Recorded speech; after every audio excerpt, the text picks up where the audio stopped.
From the WKYT studios in Lexington, this is Kentucky Newsmakers with Bill Bryant. Good morning. We hope you're having a nice weekend, and we're glad you're with us on WKYT. Later, we'll find out about some home buying and selling trends in the Bluegrass. The president of the Lexington Bluegrass Association of Realtors will be here. Larry Friel's joining us a little bit later on. But first, for everybody who has settled into anticipating a Kentucky governor's race between Democrat Jack Conway and Republican Matt Bevin, there is a candidate out there reminding people that there will be a third choice. Drew Curtis runs the website Fark.com, which notes the unusual and the offbeat in the world around us. Now he intends to be an independent candidate for governor of the Commonwealth. What are Curtis's stands on key issues? Does he plan to win, or is he just trying to send a message? And how would he feel if he gets just enough votes to tip the election to one of the major party candidates? Drew Curtis joining us. Welcome. Good to see you. Thanks for coming in. Thanks for having me. You said you have been elected to your homeowners association presidency, and that's the only elective office you've ever held. Well, it wasn't the presidency, and nobody voted, so I'm not sure what some treasurer job, or what? I ran, and nobody else was going. I thought, I'll see how this goes, and it was interesting. Well, now you're a candidate for governor of the Commonwealth, yes. Or you intend to be. You're trying to get the signatures to get on, to get ballot access. Where are you on that? So we need 5,000 legitimate signatures, and we are closing in on 3, and we need them by August 11th. So you anticipate that will be easy enough? Well, we should get there. I don't want to be complacent about it. We still need to get them. So until we actually have the entire lump sum and file it and it's cleared, I'm going to be vigilant. How are you going to do that to try to get those signatures? So what we've been doing is, so my website is sort of like one of the precursors to social media online, and it's mostly about using individuals' spare time in order to try to get sort of productivity out of them. And so what we're asking is that anybody who feels strongly about getting a third-party candidate on the ballot, go to my website, drewcurtis.com, download a petition, and get 20 to 30 people to fill it out, just around your office, next birthday party you go to, whatever, and fill it in. And if 100 people do that, that gets us all the way there, and we're going to try to go far past it. Drew, I made the point about your homeowners association early on because you have not served in political office before. This is your first run, and it's for governor of the Commonwealth of Kentucky. Correct. What led you to that decision? So I was talking to some friends of mine about sort of the quality of the candidates that we get, and I don't mean just this election. I mean pretty much any election. And it seems very similar to how Disney likes child stars. They like them popular but not popular enough to command a high contract. And this doesn't seem to give a very sophisticated choice of people who should be our elected officials, which is arguably one of the more important things in our lives. And so a friend of mine challenged me, and they said, well, why don't you run? And I was like, well, it seemed hard, and I don't know anything about it. And they said, look, you're bulletproof, you're telegenic, you're friendly, you like being around people, you're a huge extrovert. If you don't run and try to win, then why would you expect anybody else to do it? And I thought, that's a really good point.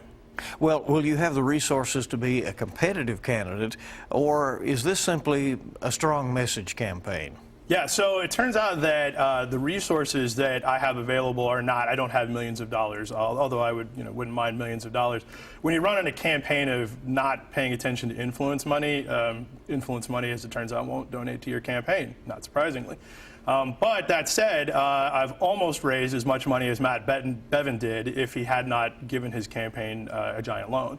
I am not giving my own campaign a giant loan because that was one of the criteria my wife gave me. She said, you can do this, but we're keeping our own money out of it because, and I've also been told by other candidates that the minute you start putting your own money in, you can't stop. And so it seems to me if there's enough support for it, it'll show up, and if not, then, we'll just kind of deal with it. It was always said that Gatewood Galbraith, who ran these insurgency campaigns, he was an independent, sometimes he would run under a political party, but he always would make it interesting, but people would say, if Gatewood had some money, it could really be interesting. Will you attempt to reach out within the Fark audience and so forth that you've cultivated, and try to see if there is a legitimacy for a third-party candidacy here? Yeah, so I've actually been doing that, and I've been getting a lot of people interested. What I've discovered is I filed back in January, and it turns out, unsurprisingly, nobody cares about politics in January, and really not that much in May, as we found out with our 12% election turnout. So getting people interested and sort of motivated, especially now that sort of the slate is clear, you know, we know who the two candidates are from each party. That would allow other people who might be interested in contributing to pop up. And in the last couple of weeks since the primary, that's more or less been happening. And I'm still having very many conversations with people around the state about how they can plug in and work this. But this is very much, I like how you called it an insurgency campaign. It's not a style I'm shooting for necessarily, but that's exactly where we're going with it, is, you know, sort of from underground, basically. You know, having each individual person who is a fan of what I am saying that I'm willing to do is a thought leader for 20 people, and I'm telling them, go tell everybody, if you think this is a good idea, let them know.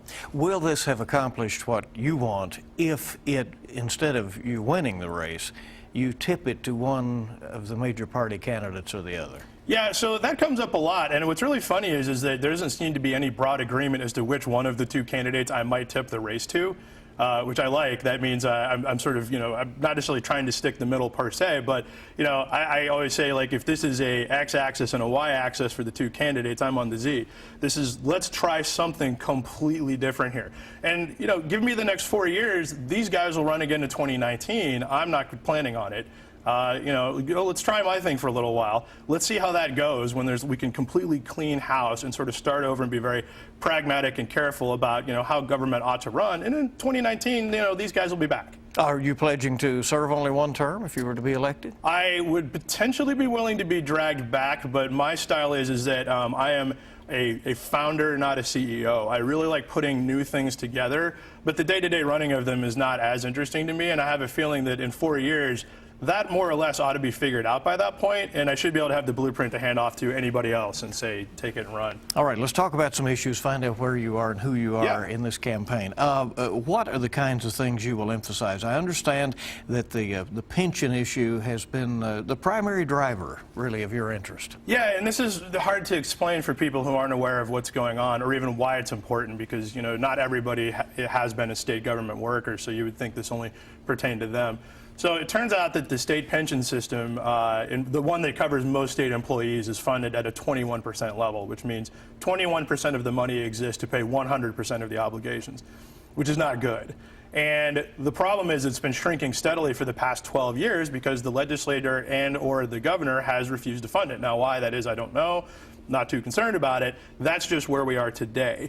And so the problem is that if that goes to zero, that's where the real problems start, because that ends up injecting $1 to $2 billion into the local state economy every year.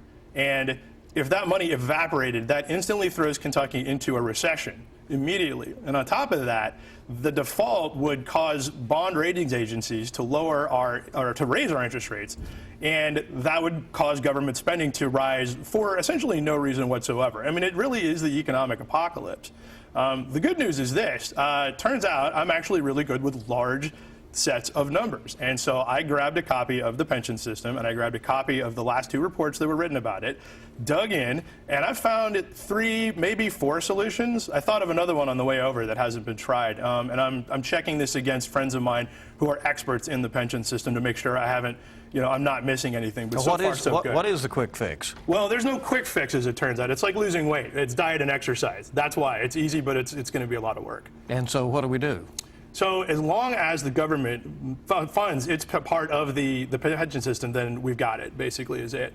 They haven't funded it from 2003 until 2014. This year, it actually is funded. And it turns out that in 2015, this will be the first year that that pot of money, that 21%, which is going to actually drop to 16 by July, I think, and that's a guess, by the way, will actually go up. And as long as we maintain that through a combination of maintaining the funding, some kind of a bond, a line of credit, a flexible way to deal with the funding issue, basically, that's it. I'm going to put a complicated Excel spreadsheet up that shows all of these solutions. Well, as you know, the reason they haven't funded is that they've spent that money on other things. We have a $9 billion annual budget in Kentucky. Right. Have you familiarized yourself with the priorities of state government right now? Yeah, and it's really interesting. Like, for example, the entire budget is $27 billion, but the amount of money they can move around is $9 because of, you know, federal mandates and whatever. And it was fascinating to find out that, wow, that runs everything. So I've been digging in about, I've done a sort of a 30,000-foot view on, okay, the buckets will go here. This goes to higher education, regular education, healthcare, police, transportation, whatever, and started sort of digging in on the whys and wherefores of how the money moves around. Tax reform. Most candidates say something needs to be done there. Do you take a stance that the way Kentucky gets its revenue needs to be changed? It seems like there do need to be some adjustments made. As far as which ones there are, I'm not sure. So, for example, there's a property tax problem for school funding, which is the property tax is capped at a raise of 4% a year, which is also what the inflation rate is, more or less. It's a little higher than that. But the upshot is that pretty much if you don't raise property tax that much every year, you can't fund your school systems properly. And that's happened in several Kentucky counties. And so that's one place to take a look at. The tax situation is incredibly complicated, but my sort of goals are this. As long as we can maintain the revenues that we need to maintain the expenditures that we make, I mean, this is not rocket science, then we're good. And what that configuration looks like under the hood, I'm less concerned about unless it grinds down the lower class and the middle class unfairly. Right to work.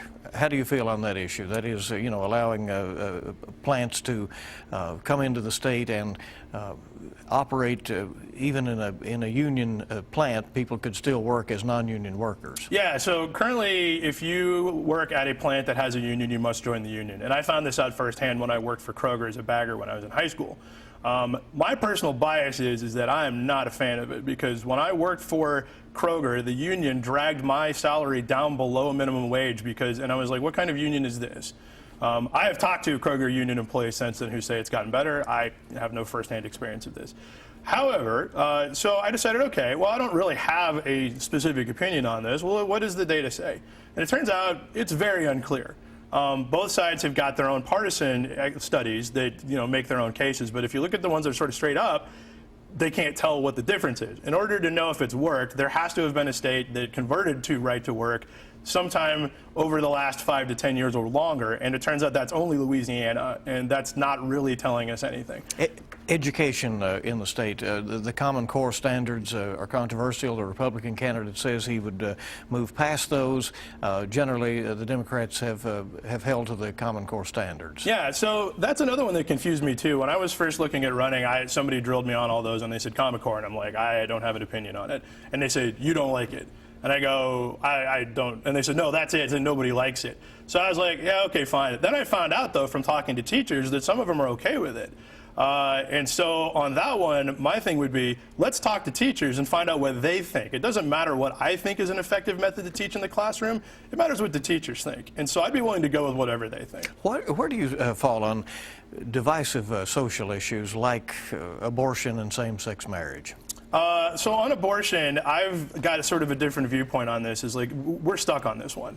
There's no way to move anybody off of this. My thing is that I'm more about the pragmatic solutions. I have no desire to actually do anything in that arena. Same thing with guns. I just don't, it's not my thing. I'm more about fixing the individual sort of pragmatic issues.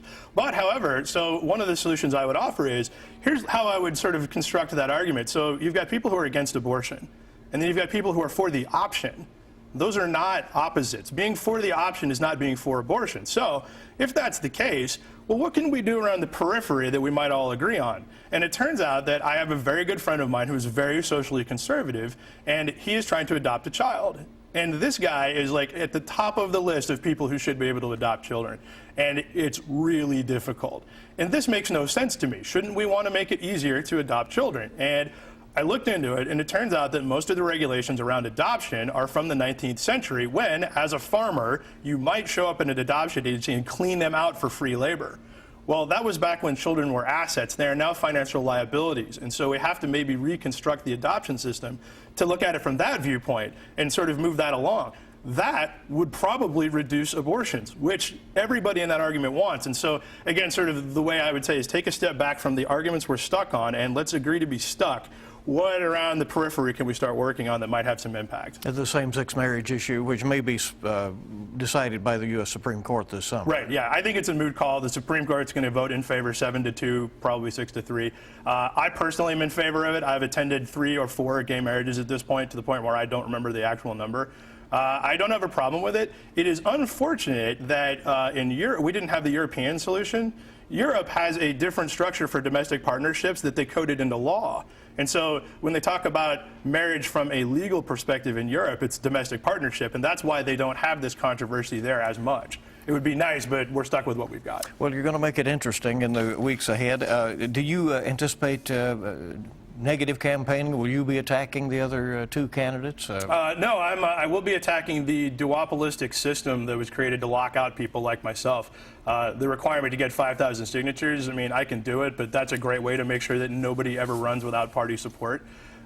One of the eye-opening things I've discovered through this campaign and looking at policy issues is how stacked up the entire system is to maintain a duopoly, so that, I mean, if you think about it, parties only get donations because they sell influence. Well, what happens if we're not sure if we're buying influence? Nobody donates money. So if I'm a political party thinking about what the end times look like, it's me getting elected. And your wife is your running mate. Correct. How did you convince her to do that? So it turns out that most people don't realize it, but she is also the COO of my company. She's been not only my wife, but my business partner for 16 years. We work at home side by side, and that's weird to most people whose marriages, I guess, don't work like that. But in our case, it was the natural progression of where it would go. Drew Curtis, independent candidate for governor. Thanks for coming. We appreciate it. Thank you. We hope you'll stay with us on Kentucky Newsmakers, and we'll hear from Larry Friels. He's the president of the Lexington Bluegrass Association of Realtors. Next, right here. Welcome back in. WKYT's Kentucky Newsmakers. After that harsh winter, a lot of folks are looking for homes, while many others have decided that now might be a good time to sell. What are the real estate trends in the Bluegrass right now? Approaching the halfway point, we understand that 2015 is off to a strong start. Larry Friels is serving as president of the Lexington Bluegrass Association of Realtors and a longtime professional realtor himself. Welcome. It's good to see you, and thanks for coming. Bill, thank you. It's great to be back. Give us some numbers here.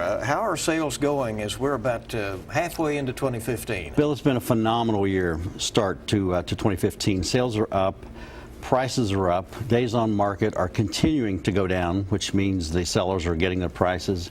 Speaking of that, sellers are getting about 96% of their list to sale price, which is a tight market.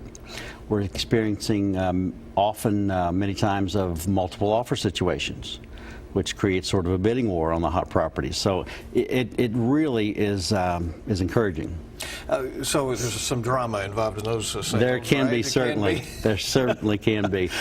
Which drives home the importance of the buyer to have every bit of their operation, every bit of their information ready to go at the loan of their loan place of their choosing.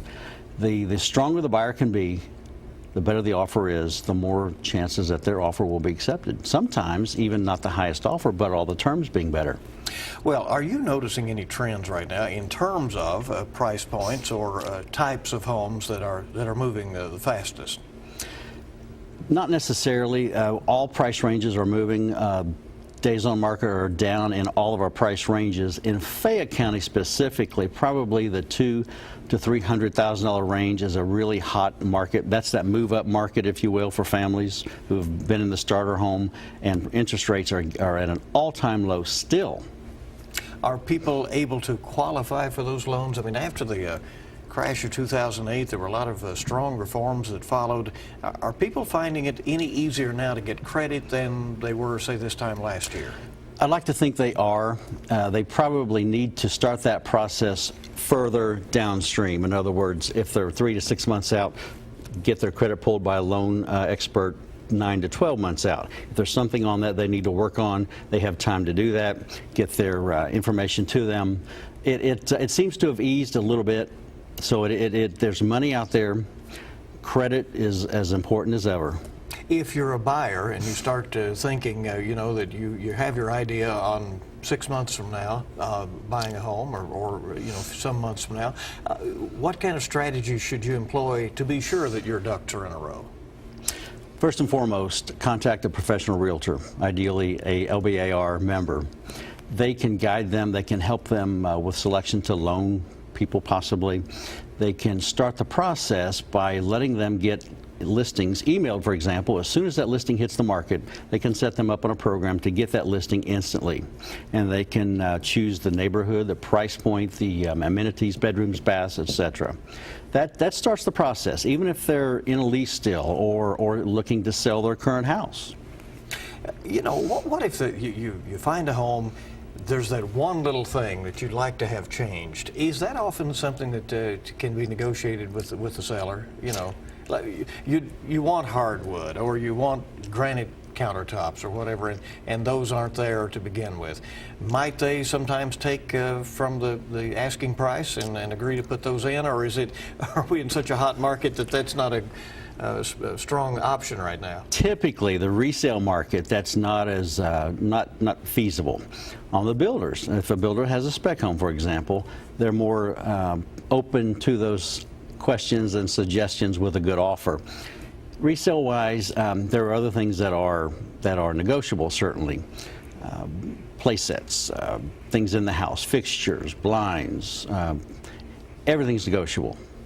Typically, what adds and what takes from the value of a home? There's always a question about a pool. Does it help or hurt? In our market, we're a moderate market. We're not a southern hot market. A pool can limit your buyers somewhat, but a well-done pool can be such an amazing look and feel for the outdoor living, which is another trend we're seeing. Outdoor living, outdoor kitchens, seating areas, fire pit areas, and a pool kind of goes along with that perfectly. As a rule, the pools don't add a whole bunch and don't take a lot away. How often are you about to make a sale and then somebody learns they can't put up a fence, or that there's some kind of restriction that is going to be difficult for them? It does happen. There again, the realtor that they're working with hopefully is providing them with every single available piece of information to that property to enable them to make a better offer. Is there a back to town or a back to the country movement of any sort that you can detect right now? Some of both. There's always buyers that want that piece of paradise, that want a couple of acres in the rural area. They can raise chickens, horses, cows, things like that. But we are seeing some trends toward the urban areas, the downtown areas. And I do understand that the townhouses are the one area of the market that's off a little bit. Statistically, it's down a very slight amount. It's a low single-digit percentage. But keep in mind that townhouses and condos are a very small part of our entire market. So a small number can affect that in a way that looks maybe a little more apparent than it really is. Something going on at one complex or another. Exactly. All right. Exactly so. Larry Friels is with us from the Lexington Bluegrass Association of Realtors, and we're back in a moment. We'll talk just a little bit about what sellers should do if they're getting ready to sell. Coming up on WKYT.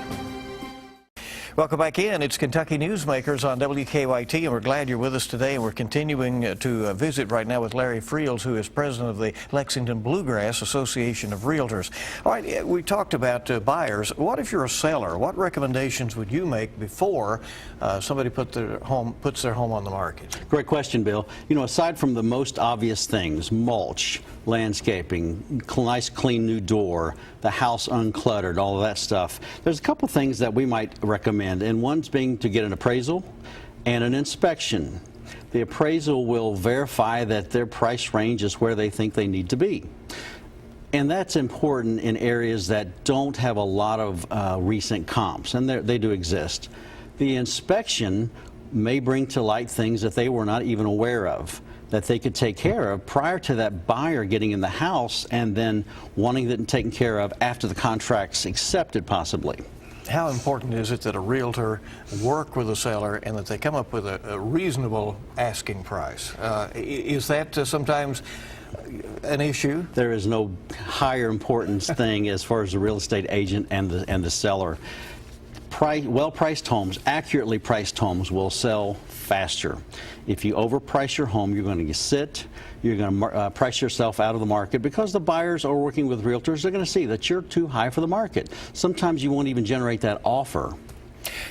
Does the fact that the school redistricting in Fayette County is finally done after a year of all kinds of meetings and discussions and so forth, will that likely have a stabilizing effect on the market now? We certainly hope so. We think that there's been some people with children school age that have been on the fence, so to speak, and with the program hopefully being accepted, approved, and now they can know where their Johnny is going to go to school, they will make those decisions. I see an uptick there with the school age children home buyers. What do women typically ask first about a home? What do they typically want to see? And then the same for men. Women? Is there a difference? There could be. The women gravitate toward the kitchen, the bathrooms. The men like that multi-purpose area, the media area, if there's one, the man cave, if you will, the garage. The garage can't be big enough. How strong is rental in Lexington right now, and do you see that as an ongoing trend? It is. Rental demand is higher than ever. We've just released a public opinion research poll, and in Lexington, we're showing about 65% homeowners, meaning the remainder rentals. Nationally, rents are continuing to increase, and the studies are showing that it's cheaper to actually own a home than rent. It's been a good couple of years for the landlord investors. Anything else in that poll that we should know about? Well, we feel that about 85% put an emphasis on the value of owning a home. We completely agree with that.